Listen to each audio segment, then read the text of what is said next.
Pagbasa mula sa Aklat ng Mga Kawikaan. Gumawa na ng tirahan itong karunungan na itinayo niya sa 7 patibayan. Nagpatay siya ng hayop, nagtimpla ng inumin. Ang mesa ay inihanda, punong-puno ng pagkain. Katulong ay isinugo sa gitna nitong bayan upang lahat ay abutin ng ganitong panawagan. Ang kulang sa kaalaman dito ay lumapit. Sa mga walang muwang ay ganito ang sinambit. Halikayo't inyong kainin ang pagkain ko at tunggain ang inuming inilaan ko sa inyo. Lisanin ang kamangmangan upang kayo ay mabuhay at ang landas ng unawa ang tahakin at daanan. Ang salita ng Diyos. Magsumikap tayong kamtin ang Panginoong butihin. Panginooy aking laging pupurihin, sa pasasalamat di ako titigil. Aking pupurihin kanyang mga gawa, kayong naaapi, makinig matuwa.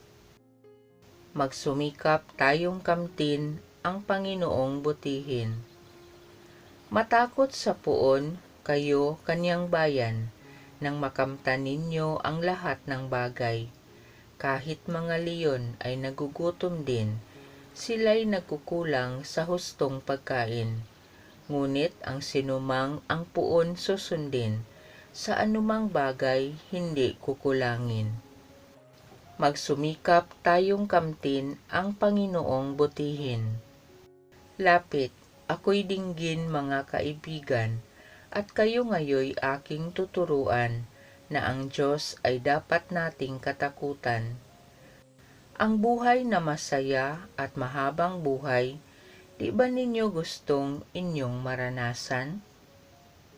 Magsumikap tayong kamtin ang Panginoong butihin. Salitang mahalay at pagsisinungaling ay dapat iwasan at huwag banggitin. Mabuti ang gawin at masama ay layuan, pagsikapang kamtin ang kapayapaan. Magsumikap tayong kamtin ang Panginoong butihin. Pagbasa mula sa sulat ni Apostol San Pablo sa mga taga-Efeso. Mga kapatid, ingatan ninyo kung paano kayo namumuhay.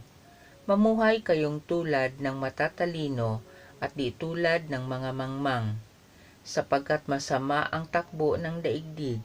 Samantalahin ninyo ang bawat pagkakataon na kayo'y makagawa ng mabuti. Huwag kayong mga hangal.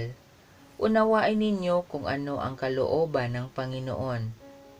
Huwag kayong maglalasing, sapagkat nakasisira iyan ng maayos na pamumuhay. Sa halip ay sikapin ninyong mapuspos kayo ng Espiritu Santo. Sama-samang ipahayag ang inyong damdamin sa pamamagitan ng mga salmo, mga imno at mga awiting espiritual. Buong puso kayong umawit at magpuri sa Panginoon. Lagi kayong magpasalamat sa Diyos at Ama dahil sa lahat ng bagay, sa pangalan ng ating Panginoong Hesukristo. Ang salita ng Diyos. Ang sinumang kumakain sa katawang aking hain ay nananahan sa akin. Ang mabuting balita ng Panginoon ayon kay San Juan. Noong panahong iyon, sinabi ni Jesus sa mga tao, "Ako ang pagkaing nagbibigay buhay na bumaba mula sa langit. Mabubuhay magpakailanman ang sinumang kumain nito, at ang pagkaing ibibigay ko sa ikabubuhay ng sanlibutan ay ang aking laman." Dahil dito'y nagtalo-talo ang mga Hudyo. Paanong maibibigay sa atin ng taong ito ang kanyang laman upang kanin natin? Tanong nila.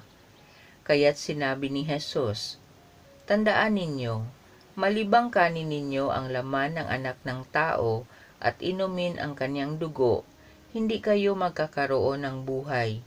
Ang kumakain ng aking laman at umiinom ng aking dugo ay may buhay na walang hanggan, at muli ko siyang bubuhayin sa huling araw. Sapagkat ang aking laman ay tunay na pagkain, at ang aking dugo ay tunay na inumin. Ang kumakain ng aking laman at umiinom ng aking dugo ay nananahan sa akin, at ako sa kanya. Buhay ang Amang nagsugo sa akin, at ako'y nabubuhay dahil sa kanya. Gayon din naman, ang sinumang kumain sa akin ay mabubuhay dahil sa akin. Ito ang pagkaing bumaba mula sa langit. Ang kumakain nito'y mabubuhay magpakailanman. Hindi ito katulad ng kinain ng inyong mga magulang sa ilang, namatay sila bagamat kumain niyon. Ang mabuting balita ng Panginoon.